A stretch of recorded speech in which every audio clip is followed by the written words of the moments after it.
Praise God, hallelujah. मसीह में सबको मेरी तरफ से सलाम। मेरा नाम एवेंजलिस्ट फैसल जावेद है। खुदावंद की शुक्रगुजारी हो कि खुदा हमें बारहा मौके अता करता है कि हम उसके कलाम को इस ऑनलाइन प्लेटफॉर्म के ज़रिया से बहुत सारे लोगों तक पहुंचा सकें।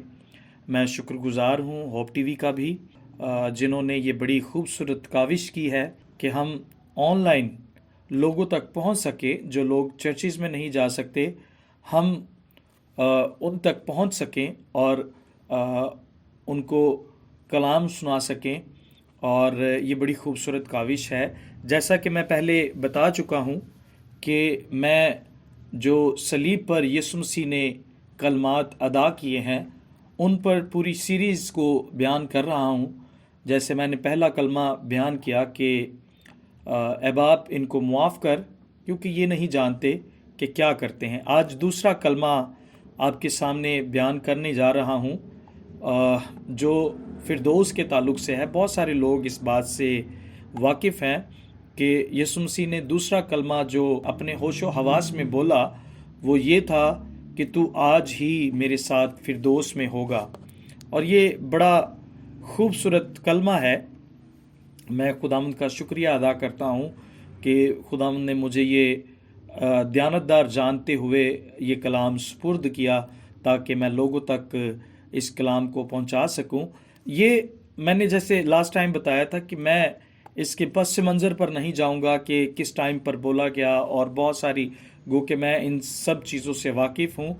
लेकिन मैं चाहता हूँ कि ये कलमा आप तक इस तरह पहुँचे कि आप इस कलमे को सुन के उससे बरकत हासिल कर सकें, आप नजात के करीब आ जाएं, आप नजात को हासिल कर लें।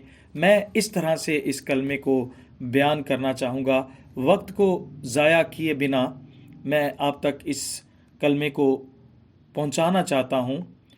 इस कलमे का जो रेफरेंस हमें मिलता है वो हमें लूका ही की अंजील में मिलता है। लूका 23 बाब और उसकी 42 और 43 आयत में हमें इसका रेफरेंस मिलता है।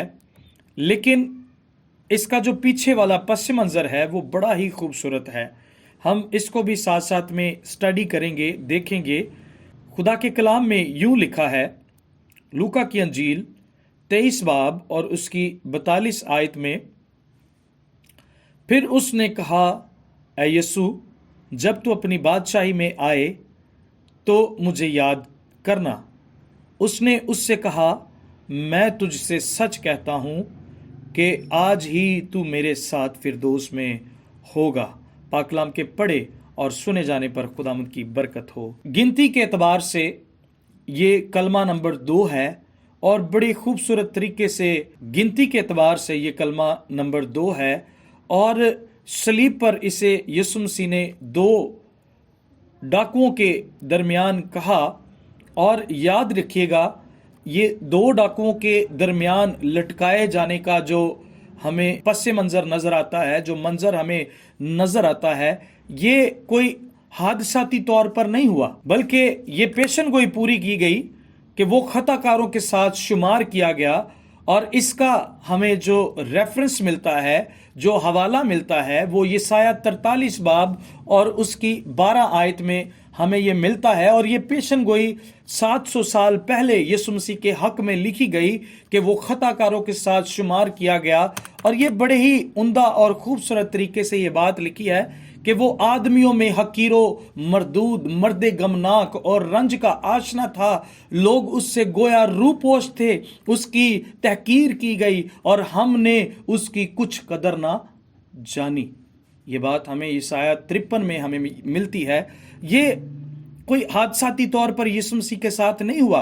ये सलीब पर जो कलमात अदा किए जा रहे हैं, ये हादसाती तौर पर यीशु मसीह ने नहीं बोले। हर कलमे के पीछे एक हिस्ट्री है, हर कलमे के पीछे एक तारीख है, हर कलमे के पीछे कोई वजह है खुदा की कि जो यीशु मसीह ने ये कलमात कहे हैं। मेरी बहनों, मेरे भाइयों, ये कलमा नजात का कलमा है। मेरे दिल में खुदा ने ये बात डाली कि यीशु मसीह ने जब मिनिस्ट्री का आगाज किया तो तब भी उन्होंने यही कहा कि तौबा करो क्योंकि आसमान की बादशाही नजदीक आ गई है। मत्ती की अंजील 4:17 में ये बात मरकूम है कि तौबा करो کہ आसमान की बादशाही नजदीक आ गई है। और आखिरी जब सलीब पर कलमात अदा किए जा रहे हैं तो वहां पर भी यीशु मसीह यही कह रहे हैं कि तू आज ही मेरे साथ फिरदौस में होगा और निजात का काम जारी है। मेरी बहन मेरे भाई, हम दुनिया में रहते हुए कुछ भी कर लें, हम अपने बच्चों को या अपने आप को खूबसूरत आसाइश दे दें, खूबसूरत घर दे दें, खूबसूरत गाड़ी दे दें, हम अपनी ज़िंदगी को रिलैक्स कर लें, लेकिन याद रखें अगर आपने नजात का मज़ा नहीं चखा, आपकी औलाद ने नजात का मज़ा नहीं चखा, आपकी फैमिली ने नजात का मज़ा नहीं चखा, तो फिर सब कुछ बेकार है। यहाँ पर जो कॉन्वर्सेशन है बड़ी ही खूबसूरत है। 39 आयत से गालबन ये कॉन्वर्सेशन शुरू होती है दो डाकुओं के दरमियान। और दो डाकुओं के दरमियान कॉन्वर्सेशन क्या शुरू हो रही है, ये कॉन्वर्सेशन देखने के लायक है, सुनने के लायक है। और दो डाकू, एक डाकू जिनमें से वो यीशु मसीह को सलीब पर लान तान करना शुरू हो गया और वो ये कहना शुरू हो गया कि अगर तू वाकई ही खुदा का बेटा है और तू वाकई में ही सब कुछ करने की कुदरत रखता है तो अपने आप को ही बचा और हमें भी बचा। और ये बात इस बात की शहादत देती है कि वहां पर भी यीशु मसीह को आजमाया जा रहा है। आजमाइश पीछा नहीं छोड़ रही। और ईमानदार याद रखे कि आजमाइश मरते दम तक हमारा पीछा नहीं छोड़ेगी। हमारे साथ कुछ ऐसे लोग ज़रूर रहेंगे जो हमारी आजमाइश के लिए हमेशा खड़े रहेंगे, हमारी मुखालफत के लिए हमेशा खड़े रहेंगे, लेकिन आपने साबित कदम रहना है। क्योंकि हमने साबित कदम इसलिए रहना है क्योंकि हम जिस पर ईमान रखते हैं वो भी साबित कदम रहा। और जब ये बात हो गई तो दूसरा एक और डाकू उसके साथ था और उसने उस डाकू को जो लान तान कर रहा था, जो नेगेटिव बोल रहा था, उसे डांट कर कहा कि चुप रह, तू उसे क्यों लान तान करता है, उसने तो कुछ नहीं किया, हमने तो फिर भी अपने गुनाहों की सजा पाई है, लेकिन इसने कुछ नहीं किया, ये तो बेगुनाह है। यहाँ पर एक और बात मुझे नजर आती है, वो ये है कि उसकी जिंदगी में रूहुल कुदस काम कर रहा था। Hallelujah, praise the Lord. और जब हम समझना शुरू कर देते हैं तो रूहुल कुदस हमारी जिंदगी में भी काम करना शुरू कर देता है। मेरी बहनों, जब हमें एहसास होना शुरू हो जाता है, मेरे भाइयों, मेरी बहनों, मेरे भाइयों, जब हमें एहसास होना शुरू हो जाता है तो मेरा ईमान है कि रूहुल कुदस हमारी जिंदगी में काम कर रहा होता है। और इसकी जिंदगी में भी जब इसने ये कहना शुरू किया, मेरा ईमान है कि वो नहीं बोल रहा था बल्कि पाक रूह उसकी जिंदगी में काम कर रहा था, इसलिए वो ये बात कर रहा था। और ये याद रखिएगा कि जब उसने ये कहना शुरू किया कि इसने तो कुछ नहीं किया, तो उसकी जिंदगी में उसी वक्त से खुदा का खौफ पैदा होना शुरू हो गया। और उसने ये कहना शुरू किया, उसने जो मेरे ज़हन में जो बात आती है वो ये है कि उसकी ज़िंदगी में पहला काम ये था कि उसने खुदा खौफी को अपनाया। आज खुदा खौफी जो है हमें खुदा की बादशाही में ले जाती है। कलमा जो मैं बयान कर रहा हूँ वो ये है कि तू आज ही मेरे साथ फिरदौस में होगा। और जब हम खुदा खौफी को एक्सेप्ट करते हैं तो फिर फिरदौस का दरवाज़ा हमारी ज़िंदगी के लिए खुल जाता है। और दूसरा काम उसने ये किया, उसने कहा कि हम तो गुनाह की सज़ा पा रहे हैं, हम तो अपने किए हुए गुनाहों की सज़ा पा रहे हैं, इसने तो कुछ नहीं किया। उसकी ज़िंदगी में दूसरा काम ये था, इकरार करना गुनाह का। उसने गुनाह का अपनी ज़िंदगी में एहसास किया और फिर इकरार किया। हमारी ज़िंदगी में फिरदौस का दरवाज़ा तब खुलता है जब हम गुनाह का इकरार करते हैं, एहसास करते हैं, फिर खुदा की बादशाही का दरवाज़ा हमारे लिए खुलता है। अफसोस की बात यह है कि ना ही हमें हमारा गुनाह मलामत करता है और ना ही हमें गुनाह का एहसास होता है और ना ही मरते दम तक हम अपनी गुनाह का इकरार करते हैं। और तीसरी बात इस कॉन्वर्सेशन में मुझे ये नज़र आती है कि वो यीशु पर ईमान ले आया। हालेलुया, वो यीशु पर ईमान ले आया। और यीशु पर ईमान जब वो ले आया तो कलाम मुकद्दस में ये बात लिखी है, तू ईमान ला तो तेरा घराना क्या करेगा, निजात पाएगा। ये निजात का ही कलमा है। और जब हम यीशु पर ईमान ले आते हैं तो फिर निजात हमसे दूर नहीं होती, फिर यकीनन खुदा की बादशाही का दरवाजा हमारे लिए खुल जाता है। और जब हम यीशु पर ईमान ले आते हैं तो फिर अगला और आखिरी स्टेप ये होता है कि खुदावंद मुझे माफ कर दे, खुदावंद मैं इकरार करता हूं, तो मुझे माफ़ कर दे। हाँ, मैंने ये भी किया, मैंने वो भी किया, मैंने ये भी किया, मैंने वो भी किया। और जब हम माफ़ी के लिए खुदा की हजूरी में अपने घुटनों को टेक देते हैं तो फिर आसमान खुल जाता है और आसमान से ये आवाज़ आती है कि तू आज ही मेरे साथ फिरदौस में होगा। हालेलुया। सलीब पर उस वक्त यीशु के साथ 2 डाकू थे और एक डाकू ने जब ये सब बातें कही, उसके अंदर खुदा का खौफ था, उसने गुनाहों का इकरार किया, वो यीशु पर ईमान ले आया और उसने मुआफ़ी मांगी। और यीशु मसीह के कलमात ये थे कि तू आज ही मेरे साथ फिरदौस में होगा।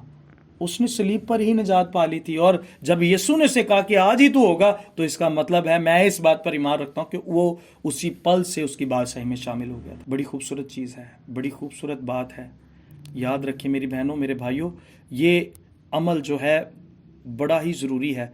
हम खुदा के लोग हैं, हम खुदा की बादशाही के लिए बनाए गए हैं। पहला आदम जो बनाया गया था वो खुदा की बादशाही के लिए बनाया गया था, वो खुदा की बादशाही में हमेशा जिंदा रहने के लिए बनाया गया था, वो खुदा की बादशाही से लुत्फ अंदोज होने के लिए बनाया गया था। मेरी बहनों, मेरे भाइयों, आज हम खुदा की बादशाही से बाहर हैं। इसका मतलब ये है कि हमें नजात की ज़रूरत है, हमें खुदा की बादशाही की फिर ज़रूरत है। और खुदा का बेटा यीशु नासरी इसलिए मरा, इसलिए सलीब का दुख सहा ताकि हम खुदा की बादशाही में दोबारा जा सके। और दूसरे कलमे की ज़रूरत भी इसलिए पड़ी। अगर वो डाकू को मुआफ़ कर सकता है तो वो आपको भी मुआफ़ कर सकता है।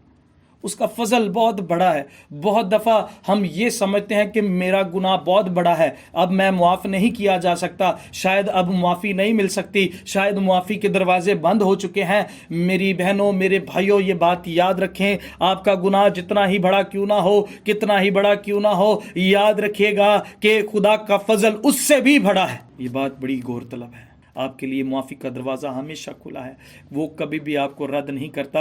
मेरी बहनों, मेरे भाइयों, ये याद रखिएगा कि वो गुनाह से नफ़रत करता है, वो गुनाहगार से नफ़रत नहीं करता। जब हम गुनाह को तर्क करते हैं, यीशु पर ईमान ले आते हैं और मुआफ़ी मांगते हैं, तो खुदा इस डाकू की तरह हमें कबूल कर लेता है। फिर ये कलमात हमारे लिए भी होते हैं कि तू आज ही मेरे साथ फिरदौस में होगा। खूबसूरत चीज़ है मेरी बहनों, मेरे भाइयों। ये कलमा दूसरा कलमा है और यीशु मसीह ने 2 डाकुओं के दरमियान कहा। ये पेशनगोई भी पूरी हुई और ये कलाम हमारे लिए भी पूरा होता है। बड़ी ख़ास और ज़रूरी बात है कि नजात यीशु मसीह पर ईमान लाने से मिलती है, हमारे अच्छे कामों से नहीं मिलती, लोगों को देगे देने से नहीं मिलती, लोगों के लिए अच्छे काम करने से नहीं मिलती। ये प्लस पॉइंट ज़रूर हो सकता है आपका, ये अच्छी बात आपके अंदर ज़रूर हो सकती है, लेकिन नजात अगर आप चाहते हैं तो वो यीशु पर ईमान लाने से ही मिलेगी। दूसरा कलमा यहाँ पर मैं इसको वाइंड अप करता हूँ। आपके लिए मौका है कि अगर आप चाहते हैं कि फिरदौस का दरवाज़ा आपके लिए खुल जाए, तो फिर अपने गुनाहों का इकरार करें, यीशु पर ईमान लाएं, खुदा का खौफ रखें और मुआफ़ी मांगें। मेरा ईमान है कि जिस तरह मुर्गी अपने बच्चों को परों तले छुपा लेती है, उस तरह यीशु भी आपको अपने गले से लगा लेगा, अपने परों तले छुपा लेगा। और अभी तक जिन लोगों ने हमारे चैनल को सब्सक्राइब नहीं किया, काइंडली इसको सब्सक्राइब भी करें, शेयर भी करें। खुदावंद आपको बहुत सारी इस कलाम के वसीला से बरकत दे। और यकीनन तीसरा कलमा भी जल्दी ही आपके लिए मैं रिकॉर्ड करूंगा और वो जल्दी ही होप टीवी पर आपके सामने आपके सुनने के लिए मौजूद होगा। खुदावंद आपको बरकत दे। आमीन।